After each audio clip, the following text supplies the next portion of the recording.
Yoyo, kakapasok lang na balita, no? Di umano na lumabas na daw yung warrant of arrest ni Senator, Ronald Bato de la Rosa, mga kois, mga gayas. Ayon po yan sa post po ni Attorney Harry Roque na andyan sa dahig. Hindi po nagtatago ang ating Harry Roque, ha? Nag-aantay lang po siya kung may warrant of arrest din sa kanya, mga kois, mga gayas. So now, sabi po dito ni Attorney Roque, Senator Bato, yan, your warrant of arrest is out. Ibig sabihin, andyan na daw. Pero wala pa tayong nakita na post po ng International Court, ng ICC about po dito, about these matters, mga kuys, mga gayas. Sabi niya, wag ka pakidnap.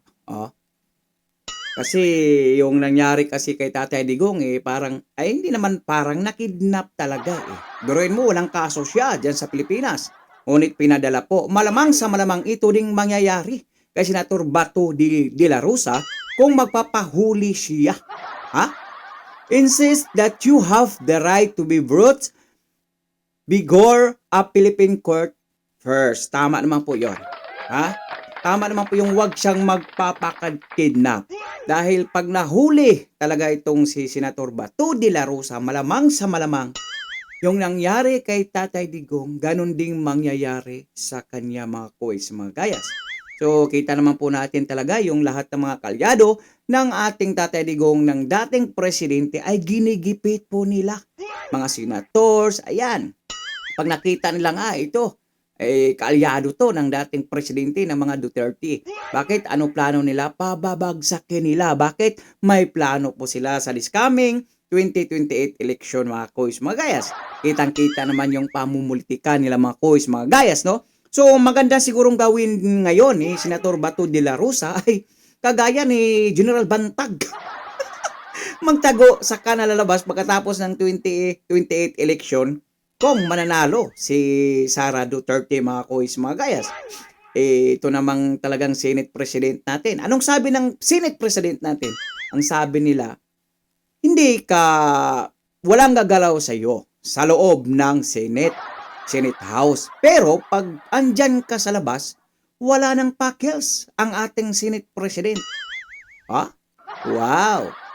Well, talagang kung yan ang ginagawa nyo sa kalaban nyo ngayon, sa grabing pamumulitikan nyo, sa mga kalyado, sa mga Duterte, malamang sa malamang pag mananalo si Inday Sara Duterte, yan din ang gagawin nila sa inyo.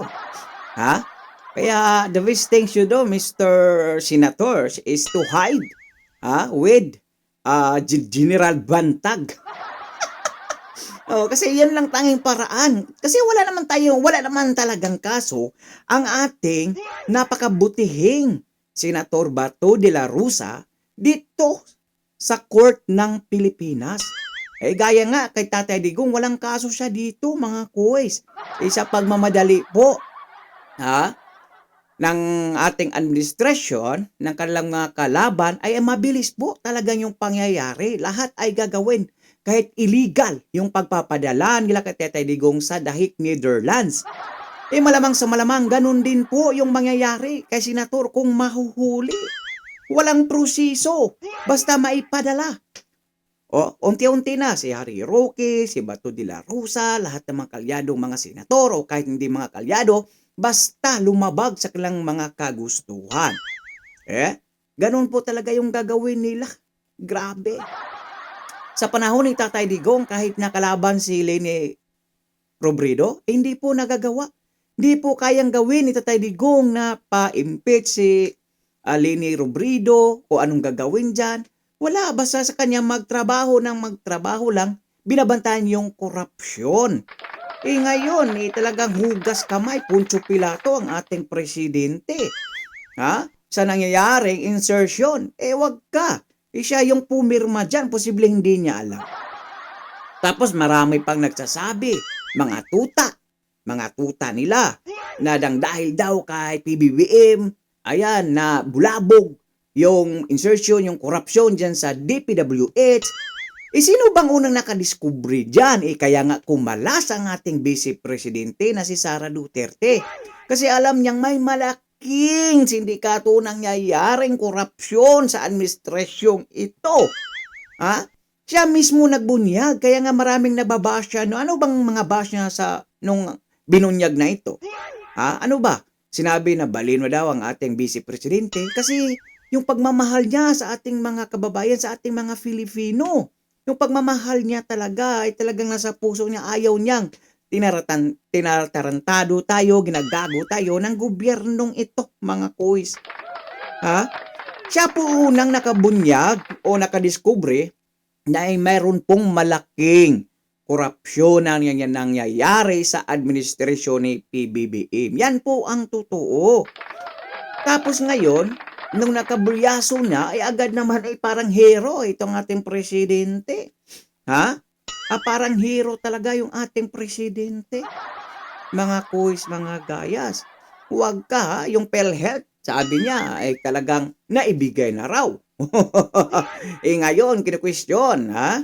Naglabas po ang ating Supreme Court na talagang nasaan na? Ibigay na. Ha? Kita nyo mga kuis, mga gayas, yung pattern ba? Kala talaga siguro nila, maniniwala yung taong bayan sa kanila, no? Ha? Tignan nyo yung trust ratings ngayon ng ating presidente versus sa ating vice presidente. Malaki po. Yung tiwala ng mga Pilipino sa ating vice presidente. Malaki po. Marami lang naman yung mga fake news. Binabaliktad po nila yung survey, yung resulta sa nagaganap na kung sino yung pulse napakagaling. Hindi kurakot na opisyal sa ating bansa. So ngayon mga kuis, mga gayas, so talagang wag po talaga magpapahuli ang ating butihing Senator Bato, no? Dahil pag nahuli talaga siya, malamang sa malamang, yung nangyari kay Tatay Digong, yun din po mangyari sa kanya. Kaya nga, humingi lang siya ng payo kay General Bantag kung paano magtago. Parehas naman sila mga general talagang hindi po naaayon yung batas ngayon. Talagang baliko po yung batas sa atin ngayon. Hindi nga wala sa proseso yung kanilang pagpapahuli kay Tatay Digong o sino pa man yan. O kita nyo nang ngayon mga kuis, mga kaya, sino bang nakakasuhan sa mga flood control na yan? Hindi naman yung mga malalaking isda anyari sa Blue Ribbon Committee o ni Lacson, wala ding nangyayari mga kuis, mga gayas.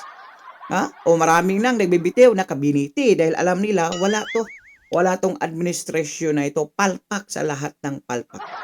Mga kuis, mga gayas. No? So talagang pagdasal lang po talaga natin na darating na agad yung 2028 mga kuis, mga gayas.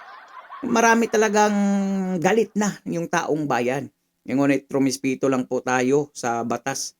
Hindi na tayo nating maulit yung mga nakaraan pang na mga yung IDSA na yan.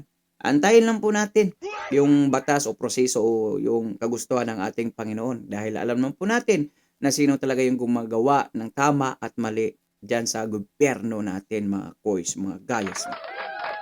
So ngayon po ayan po, talagang hahantingin na rin. Patungo na talaga yan. Huntingin na talaga yan si Bato. Tapos pag hindi mahuli ng isang linggo, isang buwan, magpatong yan. Milyones yung patong na yan. Mas mauna pa siya sigurong mahuli kaysa yung mga gumagawa ng korupsyon, especially dyan sa flood control na yan. Yung skandalo na yan, na trilyones po yung nawala sa kaba ng ating gobyerno. Napakasad, mga kuis, mga gayas, no? Napakasad. Mas inuuna pa yun nila yung mga kalaban kaysa ating mga mamamayang Pilipino. Walang patutunguhan itong gobyerno na ito, mga kuis, mga gayas, no? Kung talagang nakatutok po tayo sa kaba ng ating gobyerno. Tayo lang po niloloko nito. Real talk po yan, mga kuis, mga gayas. Hindi na po mababawi yun. Ayon pa nga sa isang survey o may lumabas po na isang artikulo na itong si King of the Corruption, insertion of King of the Pork Barrels, itong anak ng ating presidente na si Sandro at saka itong tito niya o pinsan ng ating presidente na si Martin Romualdez, mga kuis, mga gayas. Tapos yung ina pa, ang ating first lady, ay naku po, way naman po ito sa bigas, sa fish, talagang grabe, grabe itong pamilya na 'to mga kuis, mga guys, no? Sila na po talaga, palakpakan. Pakikomento po ng iyong mga opinyon o reaksyon sa comment section ng ating video. Please follow, like, and share, and subscribe. So for now, I'm gone. God bless all. Peace. Bye-bye.